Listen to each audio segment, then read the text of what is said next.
নমস্কার বন্ধুরা, আপনাদের সকলকে আমার চ্যানেলে স্বাগতম। রাম ঠাকুরের কথা বইটি ডক্টর ইন্দুভূষণ বন্দ্যোপাধ্যায়ের লেখা।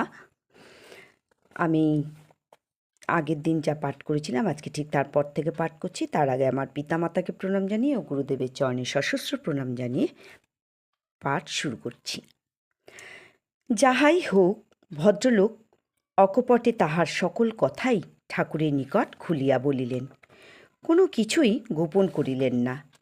তাহার কথা শেষ হইতেই ঠাকুরের পা দুখানি তাহার বুকের উপর আঁকড়াইয়া ধরিয়া ঝরঝর করিয়া কাঁদিতে লাগিলেন। ঠাকুর কিছুই বলিলেন না, আমরাও কিছু বলিলাম না। প্রায় 10 মিনিট এইভাবেই কাটিয়া গেল।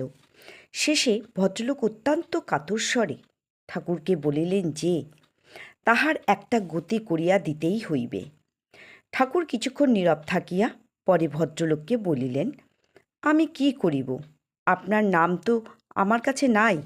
কিন্তু তিনি নাছোড়বান্দা ঠাকুরের পা দুখানি আঁকড়াইয়া রহিলেন, কিছুতেই ছাড়িলেন না।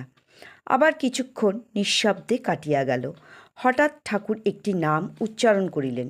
ভদ্রলোক চমকিয়া উঠিলেন এবং ঠাকুরকে বলিলেন, এই নামই তো আমি এবং আমার স্ত্রী আমাদের কুলগুরুর নিকট পাইয়াছিলাম। তখন ঠাকুর তাহাকে বলিলেন, এইটি আপনার নাম। পরে যাহা কিছু পাইয়াছেন সবই ভূতের মন্ত্রণা। এই নাম লইয়াই পইরা থাকেন, ইহাই সেবা পরিচর্যা করেন, ক্রমে সবই পরিষ্কার হইয়া যাইবে।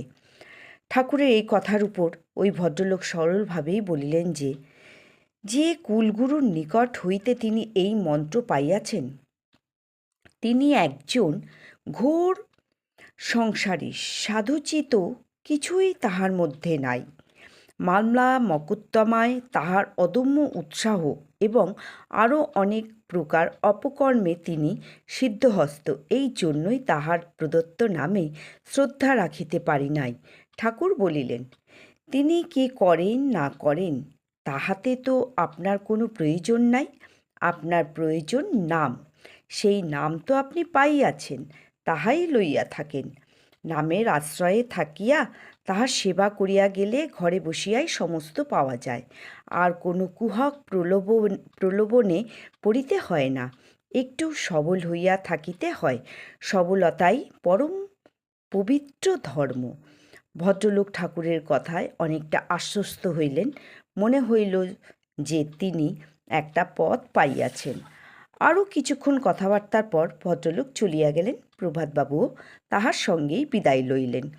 কিন্তু এখানে একটা গুরুতর প্রশ্নের উদ্ভব হইতেছে, এবং যদিও পরে স্থানে স্থানে গুরুতত্ত্ব সম্বন্ধে আমাকে অনেক কথাই বলিতে হইবে, তথাপি প্রশ্নটাকে একেবারে এড়াইয়া যাইতে ইচ্ছা হইতেছে না।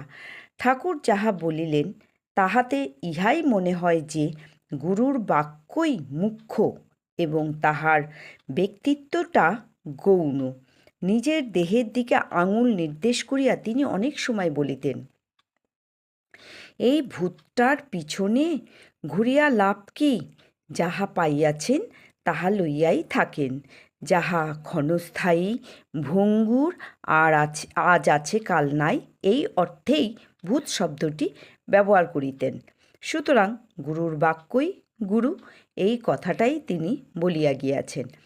গুরুদেব কথাটা কখনো তাহার মুখে কেহ শোনেন নাই।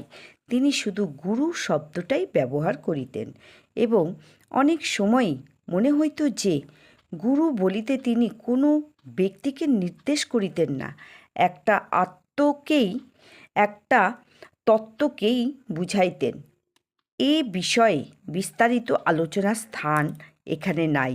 আমি শুধু গুরুর বাক্যই গুরু এ সম্বন্ধে একটি দৃষ্টান্তের উল্লেখ করিয়াই আপাতত ক্ষান্ত হইব। দৃষ্টান্তটি আছে গিরিশচন্দ্রের পাণ্ডব গৌরব নাটকে। অবন্তীরাজ দণ্ডী কৃষ্ণ ভয়ে ব্যাকুল হইয়া ত্রিভুবনের সর্বত্র আশ্রয় খুঁজিয়া বেড়াইলেন, কিন্তু কৃষ্ণের শত্রুকে কেহই আশ্রয় দিতে সম্মত হইলেন না। উপায়ান্তর না দেখিয়া দণ্ডী আত্মহত্যা করিতে কৃতসংকল্প হইলেন। এই উদ্দেশ্যে তিনি নদীতে ঝাঁপাইতে যাইতেছেন, এমন সময় সুভদ্রা তাহাকে বাধা দিলেন। তিনি ওই ঘাটে স্নান করিতে আসিয়াছেন। দণ্ডির মুখে সকল কথা শুনিয়া যদিও তিনি নিঃসন্দেহে বুঝিতে পারিলেন যে তাহাকে আশ্রয় দিলে কৃষ্ণের বিরাগ ভজন হইবে। আপনি সুভদ্রা বিন্দুমাত্র দ্বিধাও তথাপি সুভদ্রা বিন্দুমাত্র দ্বিধাও করিলেন না, কারণ কৃষ্ণই তাহাকে শিখাইয়াছেন যে সার ধর্ম আশ্রিত রক্ষণ। পাণ্ডবেরাও সুভদ্রার কার্যের অনুমোদন না করিয়া পারিলেন না, কারণ তাহারাও কৃষ্ণের মুখেই শুনিয়াছিলেন যে আশ্রিত রক্ষণই ধর্ম। কৃষ্ণ কিন্তু বাধ্যত কিছুই বুঝিতে চাহিলেন না। দণ্ডিকে তাহার হাতে সমর্পণ করিবার জন্য জরুরি নির্দেশ জানাইলেন। কৃষ্ণের বাক্যে ও কৃষ্ণে বিরোধ বাঁধিয়া গেল। পাণ্ডবেরা এখন কি করেন দেখি। গুরু বাক্যই গুরু, সুতরাং তাহারা কৃষ্ণ বাক্যকেই আঁকড়াইয়া রহিলেন। কৃষ্ণের বহিরাস্ফোরণকেই গ্রাহ্য করিলেন না। শেষ পর্যন্ত ব্যাপারটা যাইয়াই যুদ্ধে পর্যবসিত হইল, কিন্তু পাণ্ডবেরা অটলই রহিলেন। তাহারা জানিতেন যে কৃষ্ণের বাক্য নির্বিচারে পালন করিয়া তাহারা কৃষ্ণ সেবাই করিতেছেন, সুতরাং বাধ্যত কৃষ্ণের শত্রুতা করিতেও দ্বিধা করিলেন না। তো বন্ধুরা, আজকের মতো এখানেই। আমি পরের দিন পাঠকে ঠিক পর থেকে এগিয়ে নিয়ে যাব।